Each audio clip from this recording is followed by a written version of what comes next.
Welcome to this special FedGov Today program, DE25, Data Enablement, Driving Outcomes Through Data, sponsored by Booz Allen. I'm the host of FedGov Today, Francis Rose. Optimizing data and using it to make decisions is one of the highest priorities for federal agencies today.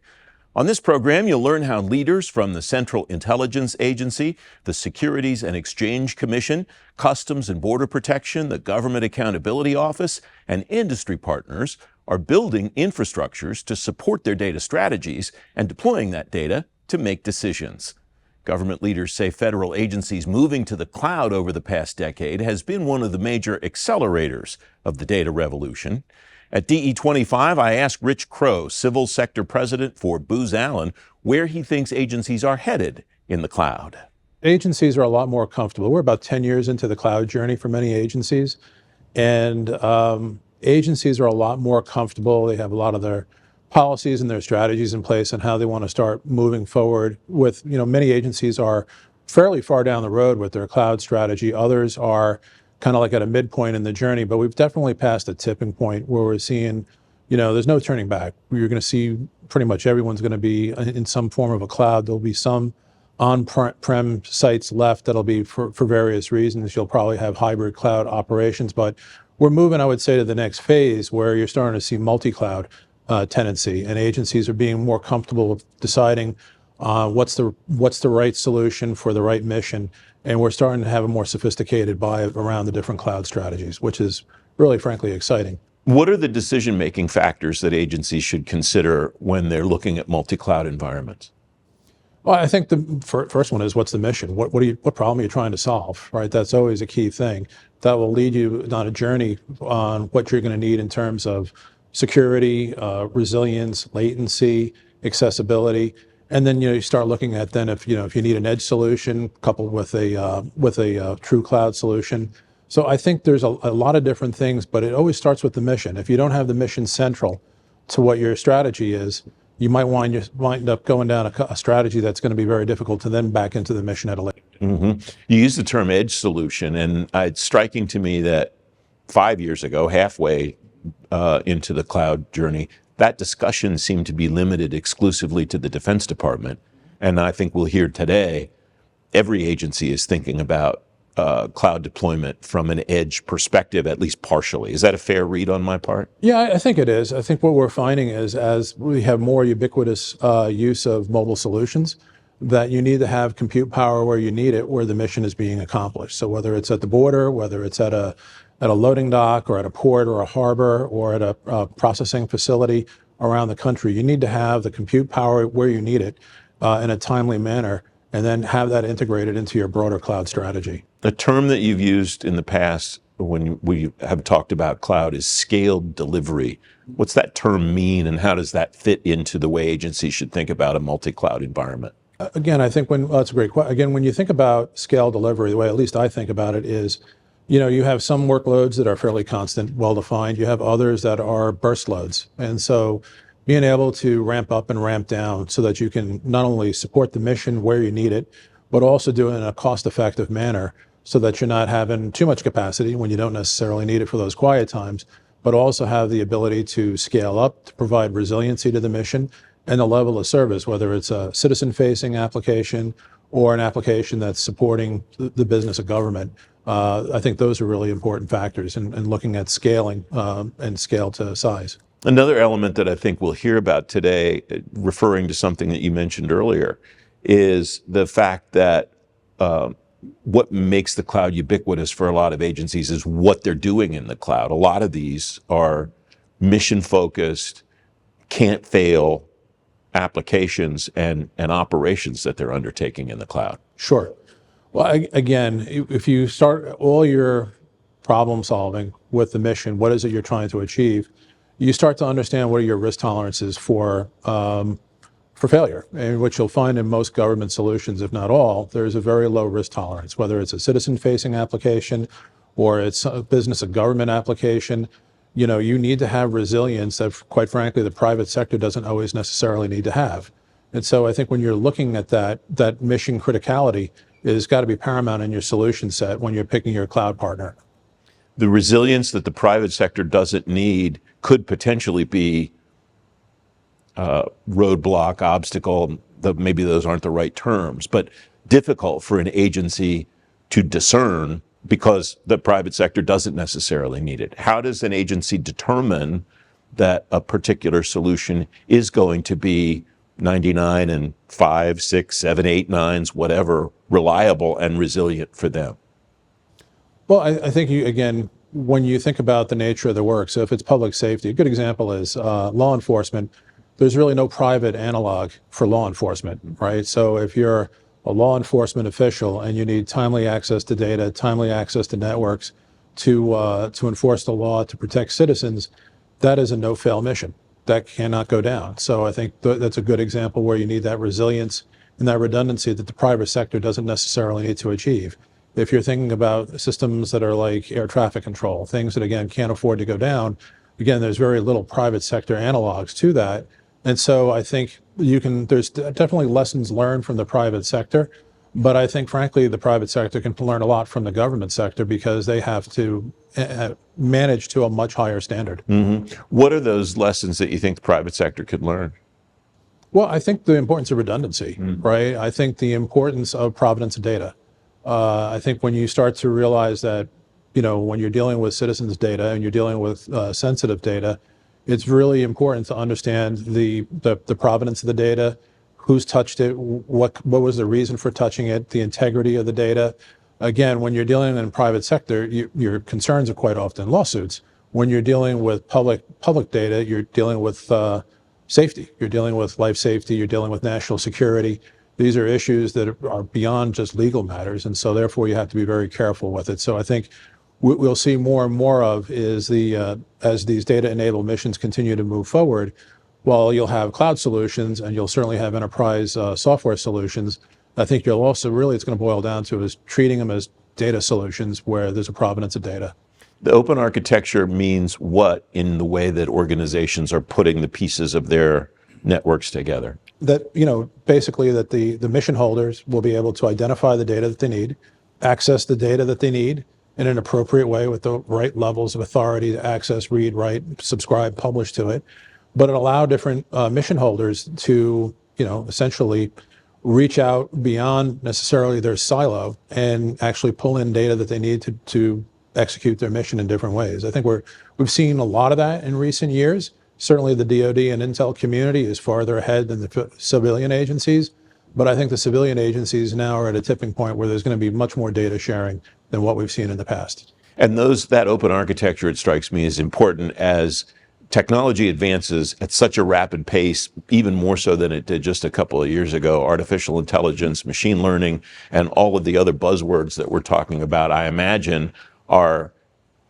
drivers of the open architecture movement so that people can plug in whatever they need to plug in, maybe even things we don't know exist today. Sure, and I think this is where the private sector helps, because as a lot of the vendors, many of the vendor communities, not all of them, are norming around certain standards for data and interoperability. I think it's going to make it easier for agencies to kind of subscribe into the different tech stacks that they need for their mission. At the same time, take advantage of some of the industry-wide standards that you're going to need, which is really foundational for the next leg of the journey, as you'll start to see more and more AI being deployed by agencies to solve problems in a timely manner. Rich Crow of Booz Allen at DE25. One of the first segments of the government to commit to the cloud was the intelligence community. Larry Taxon, Digital Capabilities Delivery Executive in the Directorate of Digital Innovation at the Central Intelligence Agency, calls cloud one of the foundational elements of his agency's digital evolution. So in my mind, cloud is the foundation for digital evolution of what we're trying to do both at CIA, but in the intelligence community itself. So we've been on this journey in cloud since 2013, working with our one provider at the time, and we've sort of built that layered foundation, I think, initially. But as we awarded our commercial cloud enterprise contract back in 2020, we've now moved into this multi-cloud, view. So what does that really mean? For us, it's you're building the foundation of just, commodity compute, storage, everything. But to me, the power is what are we layering on top of that? So as we move to managed services or as we're looking to bring AI in to the community, how are we going to do that, right? So we've been really great in working with our cloud service providers to get the latest of those technologies into our classified domains. And we've seen that already. We are already leveraging commercial LLMs in these environments, but there's more. All right, so when we look at bringing those capabilities in, how do we look at everything globally, right? So we are, in the intelligence community, a global organization, right? So how do I look at leveraging our architectures globally? And what do I mean by that? So we can have things that are local and have these big regions, but how do I get to the edge, right? How do I start using compute, storage, analytics at the edge, but in real time and cost efficient? How can I do that up in the sky, right? So how do I start looking in space and the things that we can deploy in space that, whether from an AI perspective or something else, that allows us to work quicker and faster? And then what's everything in between? You know, so are data centers going away? No. I believe there's a purpose for data centers, especially as we look at hybrid models, or if we have very sensitive data, do they stay in the data centers and I bring the AI to my data center? So to me, yes, we've been doing cloud for 13 or more years, but we're just starting, I believe, in this whole multi-cloud arena, AI, and what is that going to look like for us? And that's exciting. Rich talked about the decision-making process for determining what a multi-cloud environment looks like. What did that process look like at CIA? So for us, we're just starting. You know, so one of the first things we had to do was bring our cloud service providers in and what we label as operationalize. So an organization within CIA called CloudWorks, right, they're responsible for bringing these CSPs on and accrediting them, right, to make sure that they can be used in our classified domains, but then giving the agency access to those clouds to be able to just set up billing, how are we networked into them. So now we have that going, right? So at CIA itself, now we're starting to have those conversations of what makes sense. You know, I think initially we were all about multiple clouds versus multi-cloud. So what's the difference? Yep. Multiple cloud is that I'm built one system dedicated in one cloud and another system dedicated in a different cloud. When I think of multi-cloud, it's one system leveraging multiple clouds at the same time. I'll give you an example. Translation. We do a lot of work in regards to bringing in collections that we have to translate. But I might have one CSP that is great in translating one language and another CSP great in translating a different one. So I want to be able to access all of them, right, at the same time. So to me, that's multi-cloud.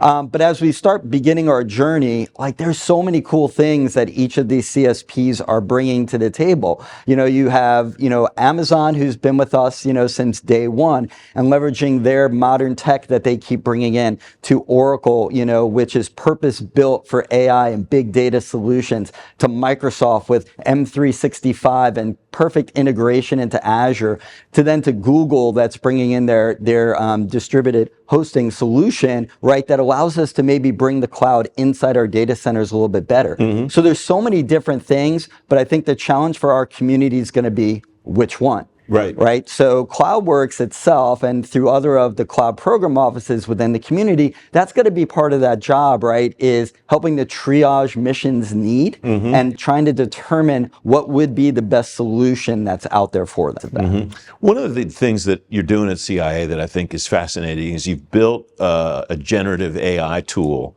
that works on CIA data only, and that's the step that you've taken in this digital evolution that we talked about. If we have time, I want to come back to that term. But what did you have to do to lay the groundwork for that from a platform perspective to give the team that put that together the tools that they needed to put it together and keep it secure? Yeah. talk about two different things. One, we have one tool that we started initially in our open source enterprise. So open source enterprise focuses on just publicly available information and data. And so they built a wonderful tool because they can actually work in the commercial cloud environment. So I've always looked at them as the trailblazers because they can go in and look at this technology before we are actually leveraging it on our classified domains. So learning exactly what they did, was a first step. But the second step, what did we do to bring capabilities in? So first, we had that foundation of bringing in our service providers, but then we worked really closely with a partnership with our Office of Artificial Intelligence at the agency. And then we worked closely with our cloud service providers to really push on them to say, hey, we want those latest technologies that you are bringing in. And so we were able, in under 5 months, go from a requirement ask to bringing this capability in. And we asked about securing it. So the job of CloudWorks is to do a government assessment for controls on these capabilities. So looking at the service and saying, does it meet all the standard cybersecurity controls that we need to do in this environment? We're able to do that, right? And so then we were able to layer, the LLMs into our system and then be able to access our data. So right now, I'd say we're in our nascent stage of figuring this out. To me, and you and I talked about this previously, LLMs are great, but what I believe that we're going to be leveraging in our environment are SLMs, small language models, because we're going to have bespoke data sets, whether that's imagery or maybe that's SIGINT or something else where your traditional commercial LLMs are not handling that. But I want to be able to train and then have inference, calls out to this bespoke data set. So we're still working through a lot of that, but a lot of that is on our roadmap. Larry Taxson of the CIA at DE25. Larry's reference to digital evolution at CIA syncs with what agency leaders across government tell me about data. It's both a cause and an effect of their digital transformation efforts.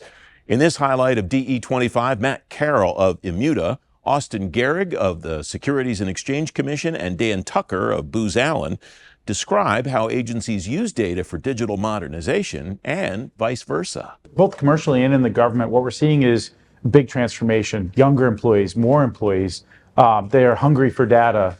And so what that requires is an aggregation of that data virtually, right? We want to be able to federate across different agencies. So that requires change management. The two big things that these agencies are doing and need to do more of is first is classification. It's not very sexy, but understanding what is this data. In the intelligence community, we understand it's top secret, it's secret, right? But in federal civilian agencies, we don't necessarily have that. So we have to classify our risk tolerance and making that simple. So, and then that gets to the second thing, which is who can approve access, right? As we lower the technical challenges of no one needs to write code anymore to get access to raw data. So what you need to know is what's the approval chain? Who can approve access to these amalgamated data sets? So we need to create those approval chains, which a lot of these agencies don't have yet. So we got to build those out. So classify the data, understand the risk tolerance, and assign the chains of approval to get access to this data. And that allows the third, which is the most important, is give access, but also got to take it away. So how do I monitor it all, right? And so being able to dynamically take it under control again. So those are kind of the three big things we're seeing as best practices as they move forward in this new world of AI and democratized data access. Dan, you're nodding your head enthusiastically at a couple of those points. What resonated with you? Yeah, so when we think about the modern data stack, so you think about your pipelines, you're moving data from left to right. You're thinking about your metadata, which is your data about the data. You're thinking also really about, Matt said, the observability is the health of my pipeline. What data is moving and is the data moving successfully? And then you're thinking about the access, the data product. Hey, I'm a user, I want to run a report, I want to generate a model. And so then now you're thinking about your data product. But sandwiched sort of in the middle in there is what you call the semantic layer. And that's really the mission understanding of the data. So while all of those parts of the modern data stack have emerged and are evolving, that semantic layer is still an area where I see industry having to spend a lot more time as well to complement all the things that Matt said, because really that's really how your data is used, who's using it, what data you need, and really defining the interoperability and the interdependencies across those sets. Austin, welcome. Go ahead. Yeah, no, I was just going to follow on to that. I agree 100%. So we consolidated all of our data in the cloud, or at least all of our analytics data in the cloud. And the first thing that we're trying to do is establish a semantic layer that sits on top, because it's great to have your data machine readable. It's better to have it machine understandable. So we're spending a lot of time, focusing on the definitions of different fields, on the relationships and so on, so that we can combine all of the data in useful ways to have mission impact. What are the main techniques that you wanted to make sure you did as you stood up the Office of CDO at the SEC? Yeah, so the Evidence Act is now, I think, about 6 years old. So there's a lot of us in the community that have built up our offices through time. And we're kind of graduating from that elementary school age, maybe to middle school right now. But the Evidence Act has a number of responsibilities that it gave to chief data officers, including, the management of the data lifecycle, the management of data assets, ensuring that your agency maximizes the use of data, and so on and so forth. There's a whole list of them. And what I found is a lot of the CDOs did the same kind of systematic approach, where we took all of the responsibilities of the CDO and we tried to bucket that together into different areas.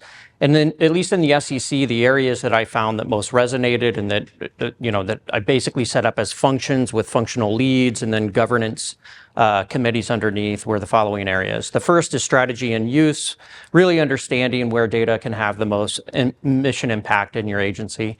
Second is data architecture, architecting data flows, the semantic data layer, if you're going that route, and so on. And then creating artifacts that you can use to make decisions and answer questions around data in your agency. That's extremely important. Third area is data governance. So you need to set up roles and responsibilities around data. That was just mentioned earlier. Classifying data based on its sensitivity, setting up individuals who are data stewards who can grant access, and so on. And then the final area is data services, providing services to the agency around the consumption of data, understanding data, so on and so forth. Those four areas tended to map on pretty well to the responsibilities of the Evidence Act, and quite a few other CDOs set up very similar kinds of structures. How much of what you encountered as you compare notes with your fellow CDOs across government was different than what they experienced, and how much of it was similar, given that sounds like you use similar taxonomies? Yeah, so I was surprised at how similar our approaches were. I think the main differences were around whether or not your agency gave certain responsibilities to the CDO, or whether those were still with the CIO, or whether they happened in other parts of the agency. So in each area, for example, with data architecture, you oftentimes have your own enterprise architect. How does that relationship develop, and then what are the responsibilities of one versus the other? Same with data strategy. Oftentimes there's analytics groups, or perhaps somebody in charge of analytics in your agency. There's touch points there. To the extent that there isn't, sometimes CDOs fill in. So it's really about, I think, the scope of the CDO at each agency as opposed to those functional areas. Matt, you mentioned at the beginning of the conversation the similarities in what the people using data in the commercial sector versus the government sector, what their demands are. Do the structures that Austin just talked about sound the same? Do they sound familiar based on what you've seen in the commercial sector versus what you see in the government sector? Absolutely, it's identical, to be honest. Whether you're running clinical trials and the controls are what they call blinding to get through the FDA cycles, it's the same thing as access rights within the government, right? You have domains of data, and then you have subdomains of data, and each of those have requirements on control. And so they have to go through approval workflows, just like we do in the government, right? We have memorandums of agreement. They have, SLAs and SLOs, right? So it's very identical in the constructs of it. But I think one point that was brought up that I think is very important, which is in commercial, and we're now seeing more and more of it in the government as these CDOs proliferate across our government post that federal act, is it's a team sport. So you have to decentralize governance, but then there's a corporate governance element which goes to the CDO, but they have to work with IT, and they have to work with security, and they have to work with legal. access to data and use of data is not just a data office or data platform team problem. It's a team sport. And I think we're having to modernize our workforce and our tools to be able to allow that symbiotic relationship across those groups without being stovepiped on decisioning. Among those group, I think I counted 4 different areas there. Among those 4 seats at the table, are there places where you've seen relationships that maybe tend to hang up more than others? Do you see relationships among those that are really super important relative to the others, or is it pretty much all equal all the way around in your view? No, I wouldn't say tenuous is the right word. I think it's the level of sophistication at the business level. Like a lot of times what we find is that enterprise data owners within, let's just say a mission directorate or a business unit, they really know their data. And the governors assigned there, they've got 20, 30 years experience knowing the gray area is what I call it. How do I get through the legal authorities to make this work, to get the job done? Enterprise, which, they don't know it as well. So they have to work together and figure that out. And so that's where I see the strain is we have too many data sets coming in with too many people who need access to it to allow the domain experts to scale. And so what enterprise needs to do is figure out how do we utilize AI to scale them? Because you can't hire people with 20 years experience and hire hundreds of them. So that's where we're seeing the strain is less on the groups working together. It's more how do we help these people scale as their mission becomes more critical to the U.S. government. The word that I hear from both what you both just talked about that strikes me as important to somebody like Austin is strategy. And it strikes me that you have the framework of the federal data strategy that I imagine you paid a lot of attention to when you stood the office up and built all the things that you talked about building earlier. How did you go about driving a data strategy specifically for SEC, given you have a different mission than everybody else, you have a different infrastructure than everybody else, and so on? Good question. So, I mean, honestly, data strategies are fairly similar. Now, it's the application of that strategy which is different in each agency or in each organization. But so overall, you have to have an idea of where you're going with data. You have to have an idea of what stories you want to tell with data. So that's the first thing. You have to have an area to do that. So you need some kind of an infrastructure in order to fulfill what it is you want to do with data. And then third, you need some rules around the data, which really enable the use, enable the organization of it, but then also protect the data and so on. So those are kind of the 3 main pillars of any data strategy. And like I said, it's really about the application of that strategy to your own organization. Within the SEC, I immediately took the data strategy and then worked with our data management board to set up initiatives that are meant to fulfill the strategy. And our initial focus was on insider trading detection. So we put together a team that looked at very large volumes of data. There's several reasons why we chose that. First of all, it requires an extremely large amount of data and working with a data set that's very, very large within the agency. So we knew that if we could tackle this problem, it would have a number of knock-on effects. So we put together a team. We had people who were really good at analytics, worked with those who were really good on the technology, and then also data individuals in between.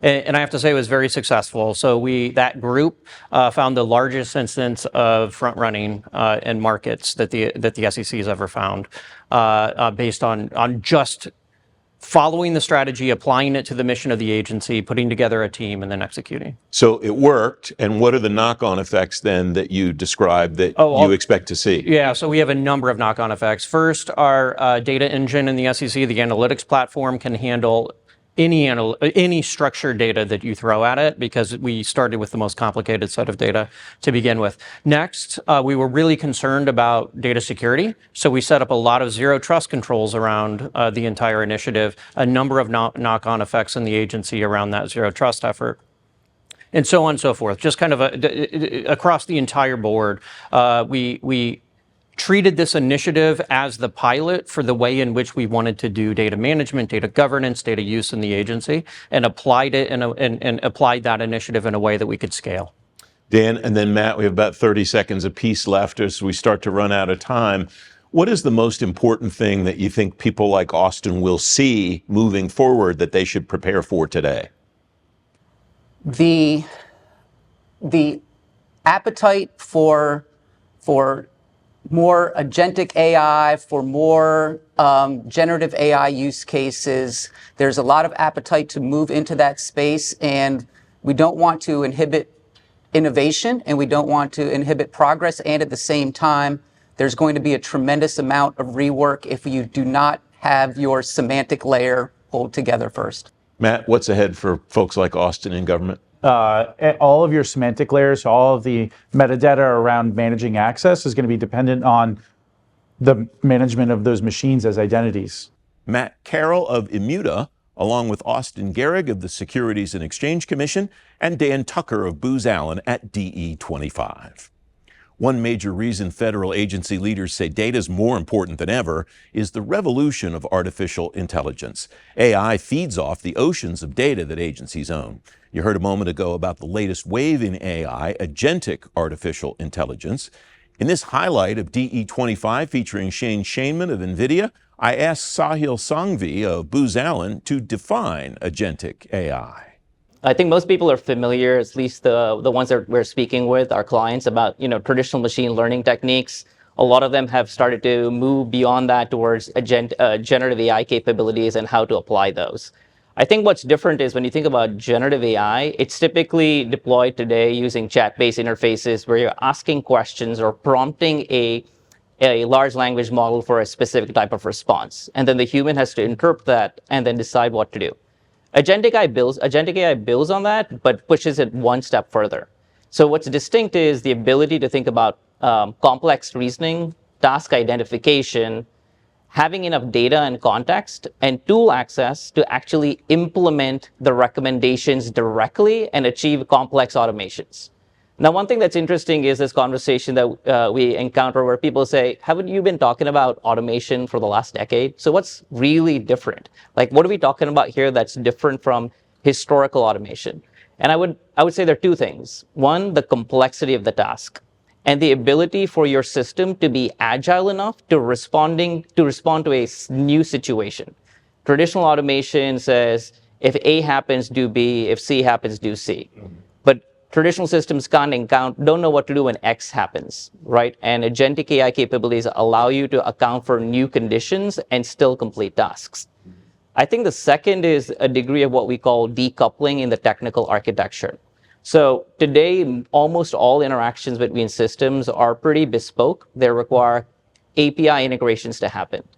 I think in the far future, you'll see a portfolio of agents that can real-time negotiate how to work with each other and actually execute functionality. They may not even be written today or doesn't even exist in the system.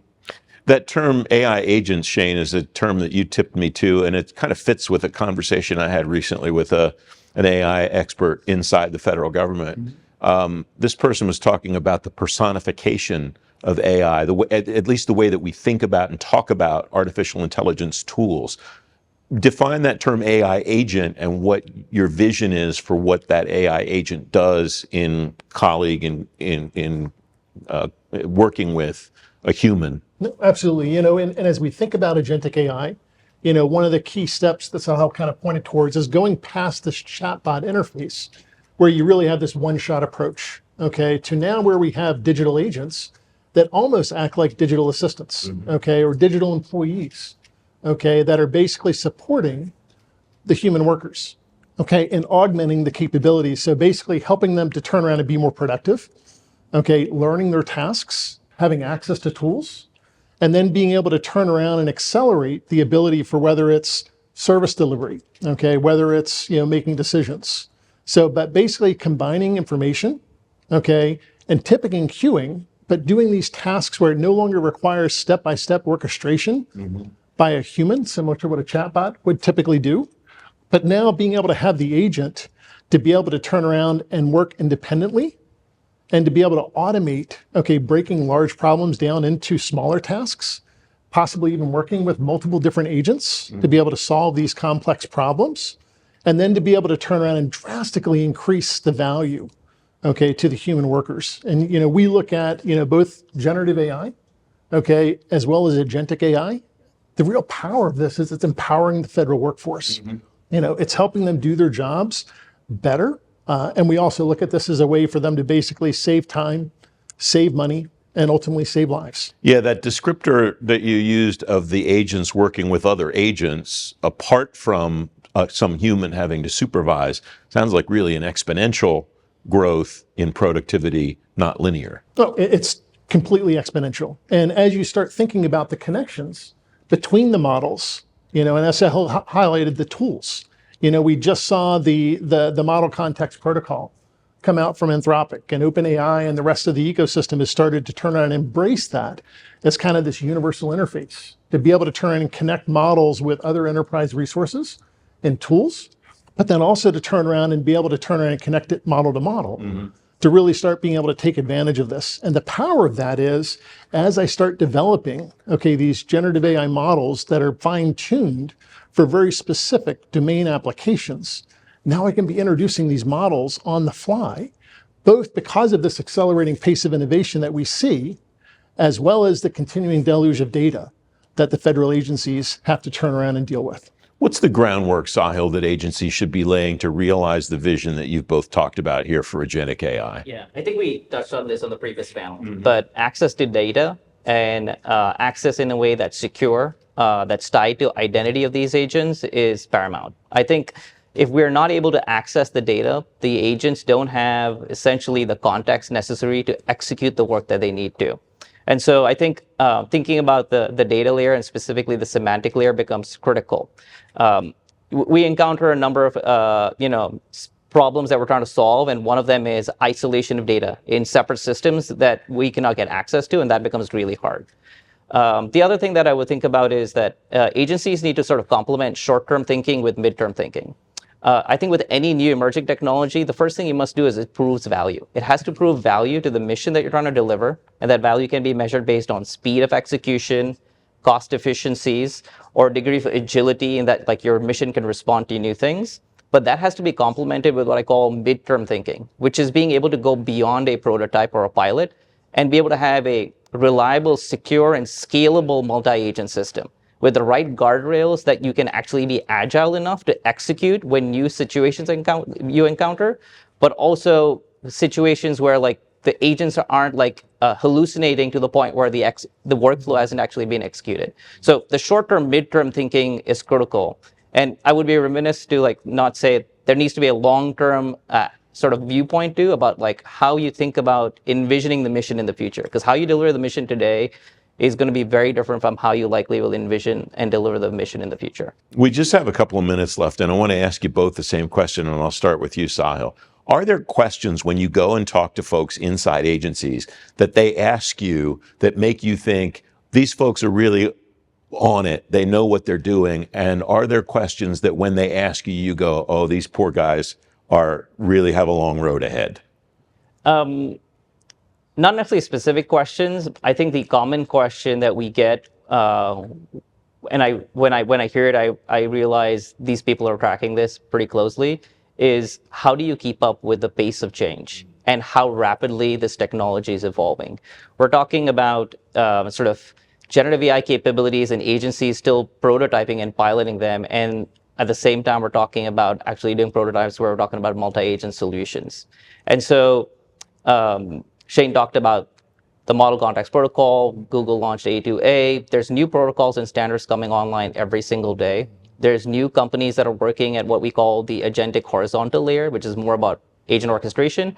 And then there's companies that are working on vertical solutions, solving one specific area within sort of multi-agent solutions, whether it's software engineering or like IT operations. And so when I talk to an individual and they have that degree of sophistication around understanding that it's kind of impossible to keep up with this, that's when I know, oh, we're like in the same boat together. Yeah. We're both trying to solve the same problem. So Shane, final thought about that? Yeah, and I think for customers that come forward and say, this is the problem I'm trying to solve. This is how I need AI to help me, okay, and they have a very clearly defined problem that also links to a criteria of success. And I think that really helps differentiate them from customers that will come forward and basically say, I need AI. Not just any AI, I need great AI. Okay, being able to have the specificity of what problem am I trying to solve and how do I leverage, to Sahil's point, this accelerating pace of innovation to solve it. And then they start thinking about, okay, I'm not just looking at using retrieval augmented generation, but how do I start making use of multi-agent systems? How do I start making use of agentic orchestration? Those are the things for customers where they're starting to think, how do I empower my workforce and leverage AI to do that? Shane Shainman of NVIDIA with Sahil Sanghvi of Booz Allen at DE25. The ultimate goal that agency leaders always want to discuss about how they're using data and AI is mission delivery success. One agency that has a list of mission delivery successes with the cloud, data, and AI is Customs and Border Protection inside the Department of Homeland Security. CBP was one of the first civilian agencies to build a cloud strategy. Sunny Bagwalia is Assistant Commissioner in the Office of Information Technology and Chief Information Officer at CBP. At DE25, he explains the volume of data his agency handles. So I think one of the things is we process about 10 billion transactions a day, about 50 billion data exchanges. We've got about 50 petabytes of information. And so there's a lot going across 1,744 locations. So a lot has to be done. So our first thing is, as you mentioned, we have a chief data officer who has set up a data strategy. So first you got to know where your data is. You also have to, under the ITIRM, haven't said that in a long time, the lifecycle management of data, and data plus context becomes information, and with experience becomes knowledge. The whole thing that we've all been going for in the continuum is to get that knowledge and make it available to our agents and officers at the speed of mission on any device, that is authorized. And so when you have that, that's really at the speed of mission what needs to happen. So we've been looking at basically having strategic transformation, tactical ops excellence, so that we have a good foundation that just keeps things up at 99.99% so that you are not fighting fires. You can start looking at next generation transformation. And the third strategy is innovation at the speed of mission. So bring all the good American technology and all the other stuff that we've been great as a country and in the government as well, and how we actually get that going. So that whole data, get the repository, make sure that it's there, make sure it's the right provenance, make sure it's the authoritative source of data. Because sometimes, we have multiple sources of the same data, right? It's the blue underscore car, or the blue car, or the blue, bolded and caps car, or it's the same car. But then with context also, and then classification of the data becomes an issue. I think in the government, sometimes we overclassify things, and then how do you share that information? So the sharing of the information is very, very key. There have been multiple approaches to that. Share everything, protect what you must, or protect everything, share what you must. So I think all of that stuff has been something that we've looked at. So we have a chief data officer, we have a strategy, and then we also work with the trusted partners so that they are the lead business authority, meaning they are the mission stakeholders who own that data. And we as CIOs are facilitators of the data, keepers of the data, making sure it's available all the way across.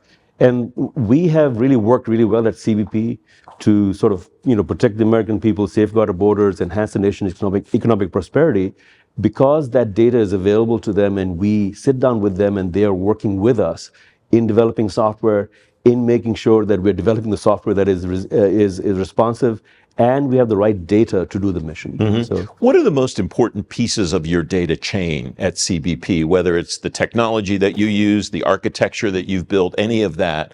What are the most important things that get the data from collection to the point where someone uses it for mission delivery? Yeah, it's a very good question. So I think the holy grail for all of us CIOs has been there is sort of operational technology and information technology. So our remit is usually information technology, right? So I have about 100,000 assets across these 1,744 locations. That is my remit.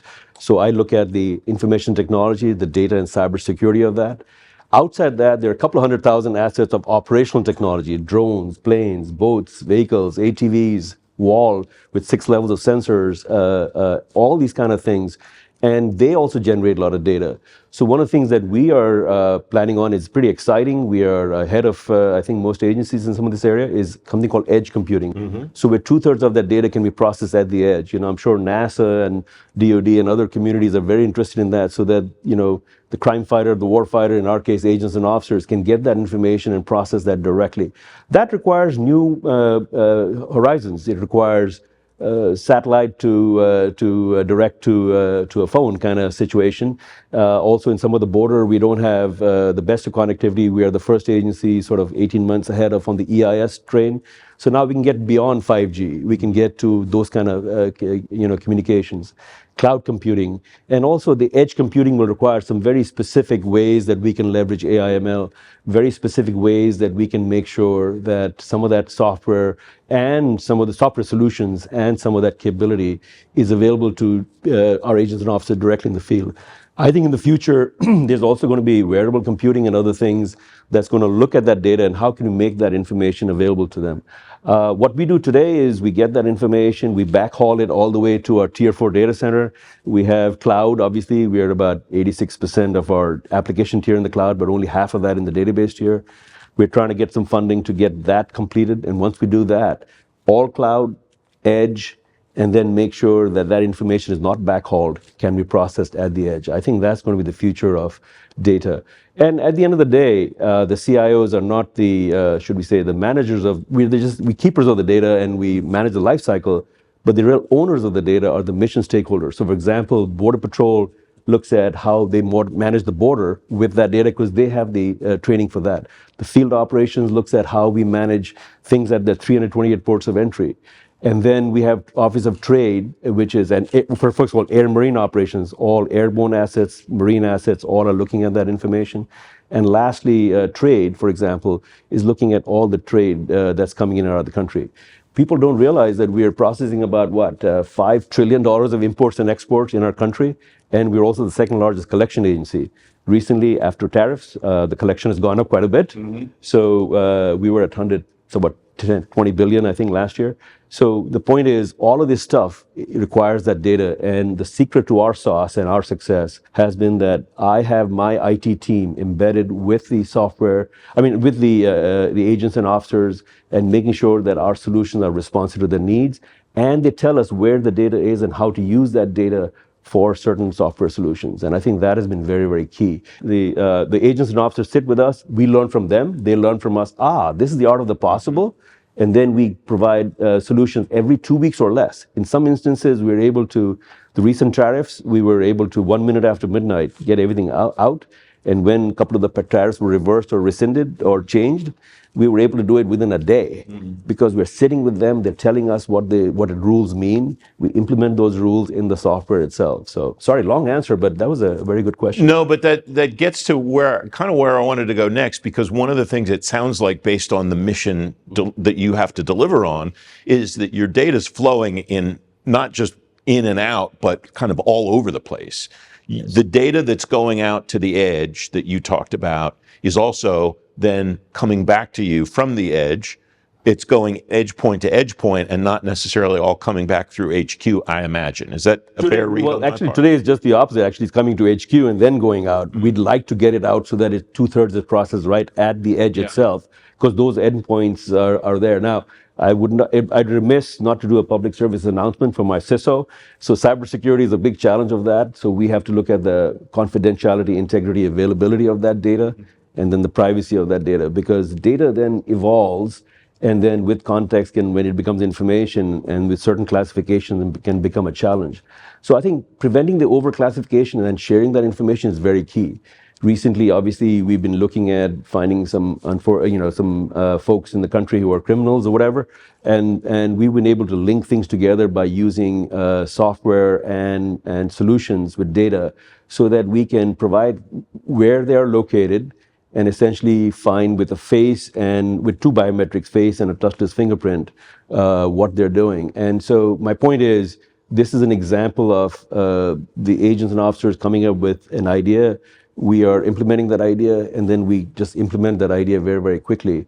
So I think there's a lot of information flowing around. And then in the cloud, we kind of make sure all the life cycle is really, really managed.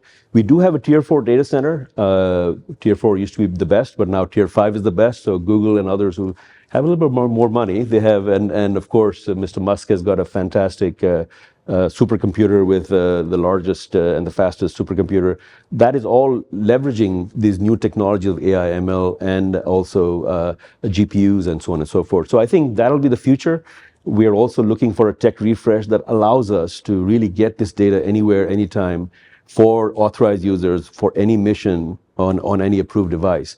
That's really where I see the future going. And I think our future currently is all just CPU based. I think it'll go to GPUs. I think it'll go to AI/ML processors. I think it'll go to quantum. And the other thing that we're doing is post-quantum cryptography. Our adversaries are moving that needle to the left, and they can probably decrypt everything that we do on the data. So we have done one of the first agencies to do a post-quantum cryptography use case on a web example, and we're doing more. We'd like all industry to sort of talk about their PQC or post-quantum cryptography approaches.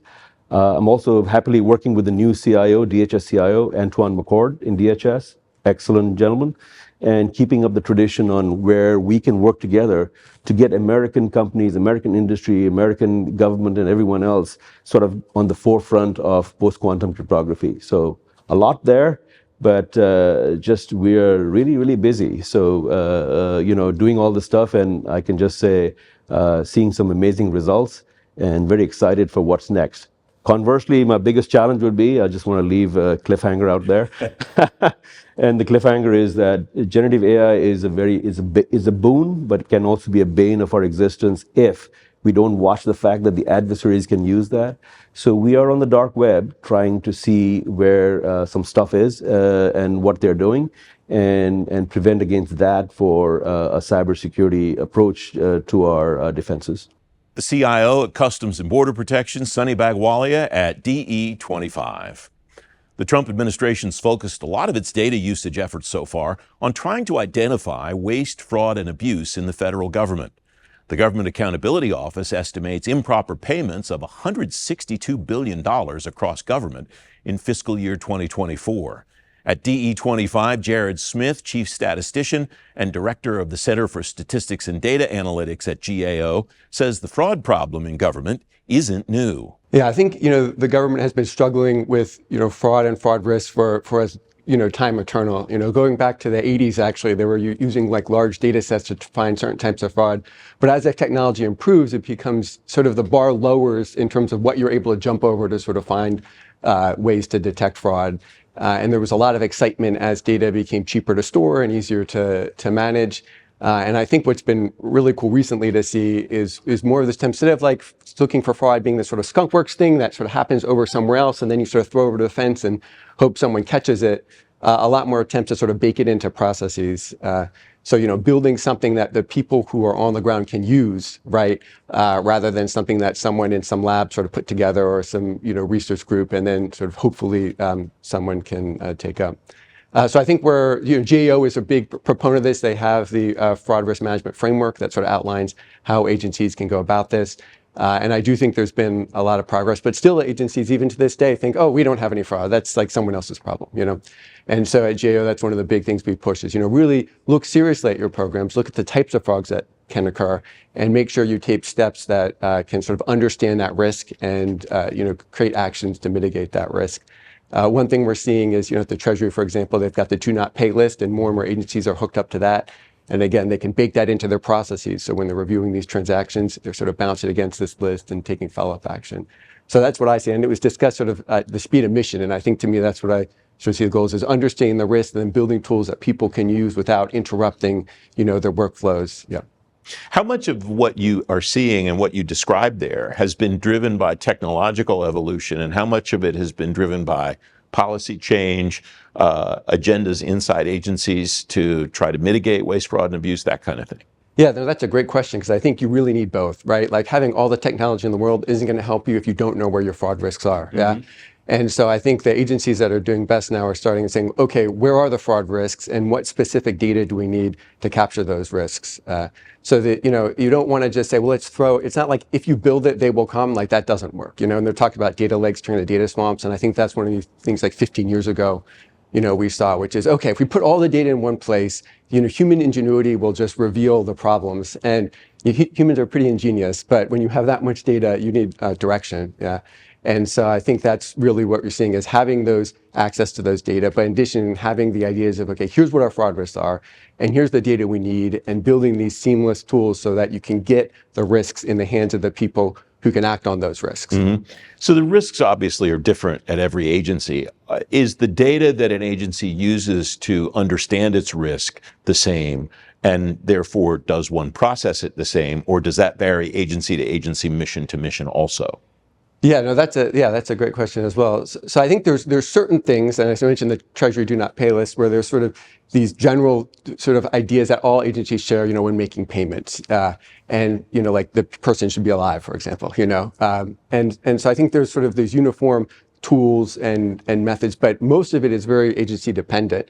And some agencies have enormous hurdles, right, because of the volume of the data, right? Other agencies have hurdles because of the complexity of the data. So I think it's very important that agencies understand what their risks are and what data infrastructures and tools that they can, but then also understanding what some of these larger scale tools that they can take advantage of, So I think it's sort of a hybrid between the individual requirements and then these broader requirements. You referenced, before we started this conversation, you referenced large language models as an important tool for agencies to understand what their fraud risks are. How does that work? What's the connection there? Yeah, so I think it'll be interesting to see where this goes. It's so 10 years ago, if you say, oh, we got a narrative, okay, from someone wrote in an application, what can we do to use that for fraud detection? And you could try to compress the narrative with some sort of complicated statistical model, but it was very limited in what you could do. And I think we're on the cusp of something. You could have a program, large language model, read a narrative and say, hey, that's suspicious that someone who's 85 years old would start a lawn business in the winter, and then that lawn business would be stopped because of COVID. That's a real case. You can sort of give that scenario and say, what do you think about this? Now, I think there's a lot of hurdles, right? Like large language models, they hallucinate, they make up things, it's expensive to use them. But I think that potential to take some of these different pieces that someone needs to have sort of, I wouldn't say large language models understand, but in that model, there's the connections between these ideas, and then apply that. I think there's a lot of potential there. Now, how close are we to that playing out? I don't know. It might be a while to really make it actionable. But it's something new, and I think it's fascinating given that 10 years ago it would be crazy, to think that you could do that, and we're getting closer. Is it tempting to think about these tools in the wrong way? And what I mean by that is we're thinking about, the way you just described it, you called it accurately a large language model tool. There are artificial intelligence tools, and there are all different kinds of other things. But when it comes right down to it, they're all data analytics tools. And I think back to what you said at the beginning of this discussion about when data lakes first started to form in the 80s, there was no way to really parse them. Now we have more and more advanced ways to parse them. Am I oversimplifying it, or is it really just the way that people are looking at it, thinking about this conceptually, that will lead to better results? Yeah, I mean, I think the ability to take unstructured data and pull it together and form conclusions to me is one of the newest things that is possible now. And so I think you working through these technical limitations of these tools, like the hallucinations and things like that, and then finding where their limits are, right? But to me, it's amazing that you could give a model all this disparate data and say, where are the fraud risks, right? And have the tool give you information that then could be integrated with a work process. Yep. I'll ask you the same thing as we wrap up that I've asked other folks today, and that is, when you go in and talk to folks in agencies, what do you tell them that they should maybe be thinking about over the horizon? Are there common recommendations that you and your colleagues make about where agencies should think about being regarding these tools a year from now, 2 years from now, 5 years from now? Yeah, I mean, I think a lot of it's like the foundations, really. There's these really cool tools, but to be able to use these tools in the future, you need to have a fraud risk strategy. You need to have your data that's reliable and connected to your mission need and with the people who are making the decisions. So to me, that's the core thing, is making sure you have the foundation now that as these tools mature, you're ready to use those tools. Jared Smith of the Government Accountability Office at DE25. Thanks for watching this special FedGov Today program from DE25, Data Enablement, Driving Outcomes Through Data, sponsored by Booz Allen. If you missed any part of this program or want to watch it again, it's available anytime on demand at fedgovtoday.com and on the FedGov Today YouTube channel. I'm Francis Rose. Good night.